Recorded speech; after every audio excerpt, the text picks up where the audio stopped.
मैं भारत को भारतीयता की मान्यता के आधार पर फिर से खड़ा करना चाहता हूं, उस काम में लगा हूं। आपको हर चीज का हिसाब किताब करना है, सोने का, उठने का, बैठने का, खाने का, पीने का, चलने का, दौड़ने का, हर चीज का हिसाब किताब करना। और वो हिसाब किताब ऐसा हो कि आपके जीवन में आ जाए, आचरण में आ जाए, सुबह से शाम तक की जो जिंदगी है इसमें आ जाए, तो वो बोलते हैं कि सर्वश्रेष्ठ है। और अगर उसके हिसाब से आप आचरण करना शुरू कर दें तो वो मानते हैं और कहते हैं, गारंटी देते हैं कि आपका जीवन हमेशा निरोगी रहे, रोग मुक्त रहे। अब वो कहते हैं कि ये जो समशीतोष्ण इलाके में रहने वाले लोग हैं, इनको सोने, उठने, बैठने, खाने पीने हर चीज का ध्यान रखना। तो मैं खाने पीने से शुरू करता हूं और स्वास्थ्य उसमें आता चला जाएगा, वो आपके अपने आप समझ में आ जाएगा। खाने पीने से शुरू करता हूं और अंत करूंगा सोने, उठने, बैठने से, चलने फिरने से। खाने पीने के बारे में भागवत कहते हैं कि समशीतोष्ण इलाके में रहने वाले लोगों को सबसे ज्यादा ध्यान अपने पेट पर रखना है, क्योंकि पचन शक्ति उनकी सर्वश्रेष्ठ नहीं हो सकती, प्रयास पूर्वक करनी पड़ेगी। आपकी जो पाचन शक्ति है ना, वो सर्वश्रेष्ठ सामान्य रूप से नहीं होगी, प्रयास पूर्वक करनी पड़ेगी। और वहीं भागवत बोलते हैं कि दूसरे कुछ क्षेत्रों के लोग ऐसे हैं जिनकी पचन शक्ति सामान्य रूप से सर्वश्रेष्ठ होगी, बिना प्रयास के भी मिल जाएगी, आपको प्रयास करना पड़ेगा। तो आपकी पचन शक्ति सबसे अच्छी हो, ये वो बहुत जोर देके कहते हैं चरक ऋषि, भागवत कहते हैं कि समशीतोष्ण इलाके में रहने वालों को पाचन शक्ति सर्वश्रेष्ठ होना चाहिए। अगर उनकी पाचन शक्ति अच्छी है तो उनका जीवन सुखी है, ये हमें ध्यान रखना है। तो हमारी पाचन शक्ति सर्वश्रेष्ठ हो, उसके लिए पहला सूत्र उन्होंने दिया, भोजनांते विषम वायु। इसका अर्थ है भोजन के अंत में पानी पीना जहर पीने के बराबर है। जो लोग समशीतोष्ण क्षेत्र में रहते हैं उनके लिए, सबके लिए नहीं, हमारे लिए, हम जहां रहते हैं। हम अगर खाना खाने के बाद पानी पिए तो भागवत ऋषि बोलते हैं कि हमने जहर पी लिया। इतने कड़े शब्द में वो कह रहे हैं इस बात। क्यों? वो एक्सप्लेनेशन ले रहे हैं।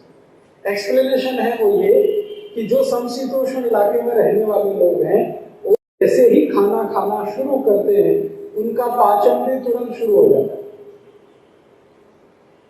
और खाने का पाचन करने के लिए उनके शरीर में अग्नि प्रदीप्त होती है, जैसे रसोई घर में अग्नि प्रदीप्त होती है भोजन पकाने के लिए, वैसे ही पेट में अग्नि प्रदीप्त होती है भोजन पचाने के लिए। बहुत सुंदर उदाहरण वो दे रहे हैं इसके लिए। वो ये कह रहे हैं कि हमारे रसोई घर में दूध है और चावल भी है, लेकिन अग्नि नहीं है। तो क्या करें? दूध चावल को मिला दें, अग्नि नहीं है तो खीर कभी भी नहीं बनेगी। हमारे पास चावल है और पानी है, अग्नि नहीं है तो चावल कभी भी भात नहीं बनेगा। हमारे पास दाल है और पानी है, अग्नि नहीं है तो दाल नहीं पकेगी। भाजी अच्छे से अच्छी है, मसाला और भी अच्छा है, अग्नि नहीं है तो भाजी नहीं पकेगी। ऐसे 20 उदाहरण मैं आपको दे सकता हूं। तो वो कहते हैं कि जैसे रसोई में अग्नि का महत्व है, ऐसे ही पेट में भी अग्नि का महत्व है। पेट में अग्नि है तो भोजन ठीक से पचेगा, नहीं है तो नहीं पचेगा। और वो कहते हैं कि जो भोजन नहीं पचा सकेंगे उनको जीवन में 108 रोग आने ही वाले हैं, कितना भी वो बचाव करें। क्यों आने वाले हैं? तो वो कहते हैं कि भोजन पचेगा तो रस बनेगा, रस में से मांस, मज्जा, रक्त, वीर्य, मल और मूत्र बनेगा। मल मूत्र शरीर के काम नहीं है तो बाहर निकल जाएगा। मांस, मज्जा, रक्त, वीर्य शरीर के काम का है तो शरीर उसको धारण करेगा, और ये मांस, मज्जा, रक्त, वीर्य ही है जो शरीर को चलाएगा। बात समझ में आती है? और सीधी सी, आपको अग्नि की जरूरत है, जैसे रसोई में वैसे पेट में। तो अग्नि चाहिए। खाना खाते ही अग्नि जल जाती है, ये ऑटोमेटिक है। आपने भोजन शुरू किया, अग्नि प्रदीप्त हो गई। अब ये अग्नि तब तक जलती है जब तक कि भोजन का रस नहीं बन जाता, और भोजन का रस बनने में लगभग सामान्य रूप से 1 घंटा लगता है। रस बनकर आगे जब भोजन पचता है उसमें 4 घंटे लग जाते हैं। रस बनने में 1 घंटा लगता है। तो बाघभट्ट ऋषि का कथन है कि जब तक रस नहीं बना तब तक पानी नहीं पीना चाहिए। क्यों?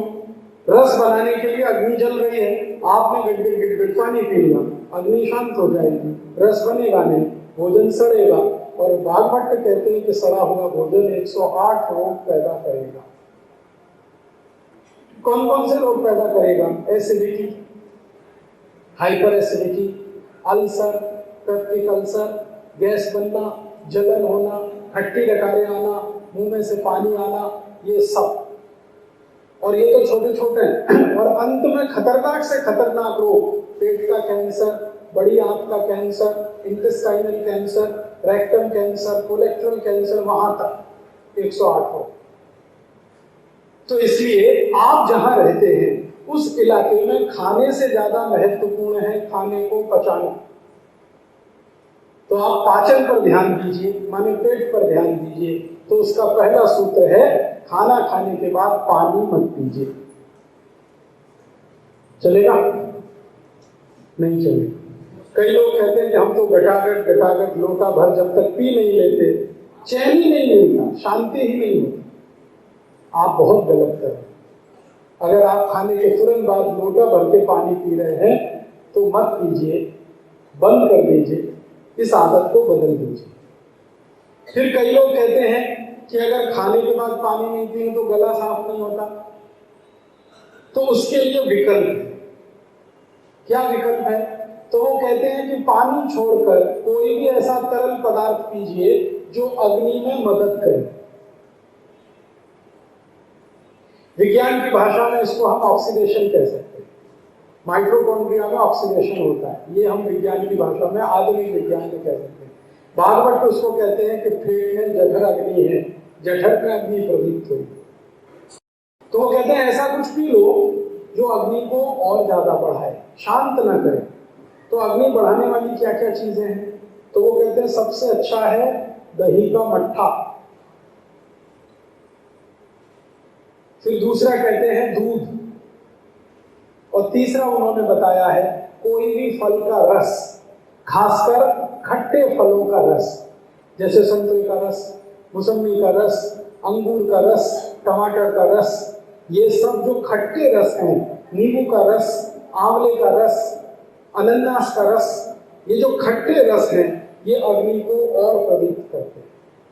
तो चरक ऋषि बोलते हैं कि भोजन के बाद या तो कोई रस पियो, गन्ने का पी लो, संतरे का पी लो, मौसमी का पी लो, आम का पी लो, अनार का पी लो, अंगूर का रस पी लो, कोई रस पियो खाना खाने के बाद, या तो मट्ठा पी लो और नहीं तो दूध पी लो।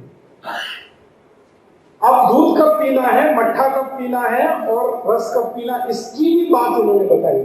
मैंने आपसे कहा ना बहुत माइक्रो लेवल पे ये सब। वो ये कहते हैं कि सुबह का भोजन किया है तो रस पी लो, दोपहर का भोजन किया है तो मट्ठा पी लो, और रात का भोजन किया है तो दूध पी लो।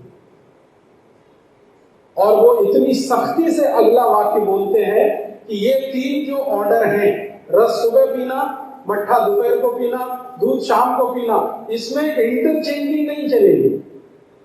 दूध सुबह पी लिया, मट्ठा रात को पी लिया, जूस दोपहर को पी लिया, वो कहते हैं सत्यानाश। इतना छोटे लेवल पर वो बोल रहे हैं, इतना माइक्रो है, इतना डीप है। रस पीना है तो सुबह ही पीना, मट्ठा पीना है तो दोपहर को ही पीना, और दूध पीना है तो रात को ही पीना। तो आप खाना खाने के बाद ये 3 चीजें पी सकते हैं। जूस पी लीजिए, मट्ठा पी लीजिए, दूध पी लीजिए, पानी मत पीजिए। अब आपके मन में तुरंत प्रश्न आएगा कि जूस में भी तो पानी है और मट्ठे में तो पानी ही पानी है, दही तो थोड़ा ही है, और दूध में तो आप जानते हैं 90 से ज्यादा % पानी ही होता है। तो चरक ऋषि अद्भुत है, सॉरी बाघ भट्ट अद्भुत है, पानी मत पियो ऐसा बोलते हैं, और जूस पियो ऐसा बोलते हैं। जूस में पानी है, मट्ठे में पानी है, दूध में पानी।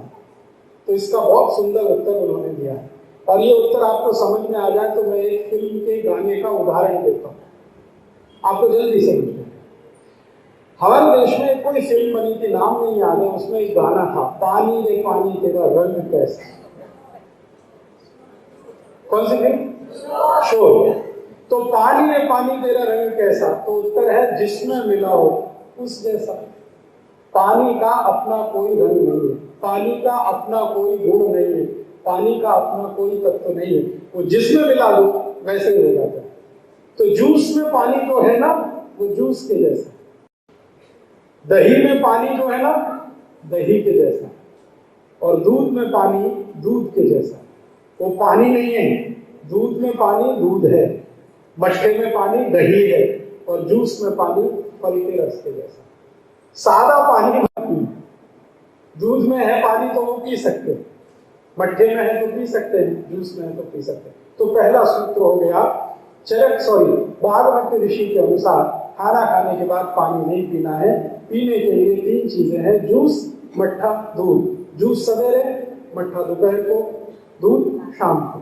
ये एक छोटा सा सूत्र मैंने डायबिटीज के सैकड़ों मरीजों को कहा कि तुम करो ये। जो डायबिटीज के पेशेंट है ना, जिनको किसी को भयंकर डायबिटीज 10 साल से 12 साल से, और वो कहते हैं जी कंट्रोल भी नहीं आती, 3-3 बार इंजेक्शन लेते हैं इंसुलिन के फिर भी नहीं आती, उनको ये एक सूत्र मैंने बताया कि कर लो, मुफ्त में है। बाघ भट्ट ऋषि का इसमें कोई कॉपीराइट नहीं है, फोकट में तुमको दे गए हैं, खर्चा करने के लिए कुछ नहीं है, कर लो, इसमें बुराई क्या। तो जिसने भी किया है 4-5 महीने के बाद हर एक ने मुझे फोन किया, राजीव भाई काम बहुत आता है ये सूत्र। कोई बोलता है कि मेरी शुगर 400 यूनिट के ऊपर कभी नीचे रहती ही नहीं थी, और ये एक सूत्र पालन किया है तो 170 तक आ गई है बिना किसी दवा की मदद के। सिर्फ इतना ही किया है कि भोजन के बाद पानी नहीं पिया है, सुबह भोजन किया है तो जूस पिया है, दोपहर को भोजन किया तो मट्ठा पिया, रात को पिया तो दूध पिया। और ये डायबिटीज वाले अकेले नहीं है, मैंने कुछ ऐसे लोगों को बताया जिनको गैस बनती है, पेट में जलन होती है, खट्टी डकारें आती है, एसिडिटी, हाइपर एसिडिटी है, वो कहते हैं कि 1-1.25 महीने में एसिडिटी ही खत्म हो गई बिना कोई दवा के। बस इतना सूत्र अपने जीवन में लाया हो तो आप भी ले आओ, अच्छा सूत्र है, खर्चा कुछ भी नहीं मुफ्त का। बस इसमें आदत बदलने लग जाती है। शरीर के बारे में बाघ भट्ट ऋषि कहते हैं कि ये बहुत फ्लेक्सिबल है, आप जैसा चाहो वैसा हो सकता। आप बदल दो, आदत बदल जाएगी। कल से शुरू करें। फिर आगे का एक छोटा सा नियम है, वो नियम तो नहीं है लेकिन उप नियम है। वो ये कहते हैं कि जिन लोगों को खाना खाते समय पानी की जरूरत है वो क्या करें। तो उनके लिए उन्होंने कहा है कि खाना धीरे धीरे चबा चबा के खाएं, तो पानी की जरूरत ही नहीं रहे। और उन्होंने इस बात को बड़े अच्छे तरीके से समझाया है कि जिसके जितने दांत उतनी बार चबाएं। हाँ, ये याद रखने में बहुत ही आसान है। मुझे मालूम है कि मेरे दांत 28 है, मुझे मालूम है, आपको मालूम है किसी को 30 है, किसी को 32 है, किसी को 26 है। तो बाघ भट्ट ऋषि कहते हैं कि जितने दांत उतनी बार चबाओ। तो 30 दांत है तो 30 बार चबाओ, 28 है तो 28 बार चबाओ। तो वो कहते हैं कि दांत के हिसाब से चबाओगे तो बीच में भी पानी पीने की जरूरत नहीं पड़ेगी। क्यों? मुंह में जो पानी बन रहा है, जिसको आप लार कहते हैं, चबाएंगे ज्यादा तो ये खुद ही इतना ज्यादा बनेगा कि खाना अपने आप नीचे उतर जाएगा, पानी की जरूरत नहीं। तो मुख्य नियम है भोजन के बाद पानी नहीं पीना है, और उप नियम है भोजन को धीरे धीरे चबा चबा के खाना। अच्छा, अब मैं आपको एक दूसरा उदाहरण देता हूं, तुरंत आपके ख्याल में आएगा। बाघ भट्ट ऋषि ने ये जो सूत्र दिया, इसका पालन मनुष्य को छोड़कर सब जीव करते। मनुष्य छोड़कर गाय को देखा है, गाय को सुबह खाना खाएगी, पानी कभी भी दोपहर को पिएगी। देखा, कभी भी गाय खाना खाते ही पानी नहीं पिएगी। भैंस को भी ये नियम मालूम है, भैंस भी सुबह खाना खाएगी, पानी दोपहर को पिएंगे, ये मूर्ख मनुष्य को नहीं मानो। भैंस से भी गया बीता है ये आदमी। गाली जानवरों को देता है और जानवरों से ज्यादा मूर्ख है। कभी आपने सुना गाय को डायबिटीज हो गया, या भैंस को अर्थराइटिस हो गया, या बैल को कंधे का दर्द हो गया? 2-3 टन माल रोज लाता है, ले जाता है, फिर भी कंधे का दर्द नहीं होता। हम अपना वजन शरीर पे ले जाते हैं तो हमारे कंधे सरक जाते हैं। तो ये गाय बैल भैंस से ज्यादा स्वस्थ हैं। पक्षियों को आप देखो, सुबह सुबह दाना चुगेंगे, पानी दोपहर को ही पिएंगे। तो हर पक्षी और पशु पानी और खाने के बीच में 4 घंटे का अंतर रखता है। बागभट्ट कहते हैं कि वो मनुष्य से ज्यादा होशियार है। हमको ये समझने की जरूरत है। और अगर हमने ये समझ लिया तो पक्षी स्वस्थ हैं, हम भी स्वस्थ हैं। तो कल से आप ये शुरू कर दो, खाने के बाद पानी नहीं पीना। खाने को इतना धीरे चबा चबा के खाना कि वो पानी की तरह से नीचे उतर जाए। ठीक है? नहीं समझ में आया हो तो अभी तुरंत आप पूछो। इस बात को समझ में नहीं आई तो तुरंत पूछो आप। हाँ, है? खा सकते हैं, खा सकते हैं, बिल्कुल खा सकते हैं, जरूर खा सकते हैं। रसीले फल खा सकते हैं, लेकिन सुबह ये ध्यान रखें, जितने भी रसीले फल हैं उनके खाने का समय सुबह है। जितने भी ठोस फल हैं उनके खाने का समय दोपहर है। रसीले फल सुबह, ठोस दोपहर। आप सबको समझ में आ गया? सब सुखी हों, सब निरोगी हों, सर्वे भवन्तु सुखिनः, सर्वे सन्तु निरामया, सर्वे भद्राणि पश्यन्तु।